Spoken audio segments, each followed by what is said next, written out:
On a recent visit to London, Israeli Ronnie Barkan took part in a conference debating the issue of the Israeli government's apartheid policies towards the Palestinians. He was clear that while for some describing Israel as an apartheid state is controversial, international law is quite clear with respect to the issue. Apartheid is a very well-defined crime under international law. Actually, it is classified as a crime against humanity, and Israel neatly falls into the legal definition of the crime of apartheid, which is a very serious crime, and it also means that all countries of the world are obligated to fight against it. Palestinian human rights lawyer Salma Karmi-Ayyoub, who also spoke at the conference, was equally clear on why Israel should be called an apartheid state.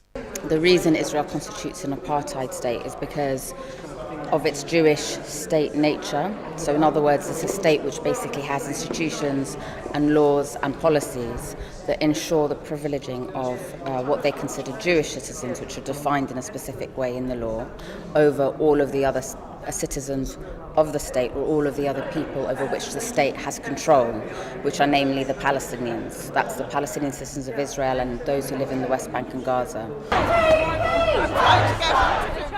The Gaza Strip has seen an upsurge of Israeli violence in recent weeks, with the brutal repression of the Great March of Return demonstrations that are taking place every Friday until the 15th of May, the 70th anniversary of the Palestinian Nakba catastrophe.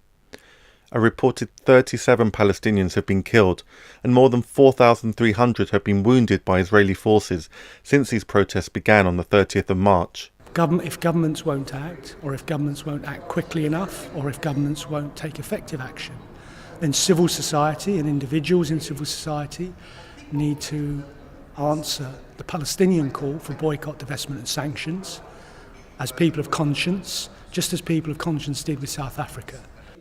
With Israeli government violence against Palestinians on the rise, there seems to be increasing solidarity with the Palestinian cause amongst civil society in Britain.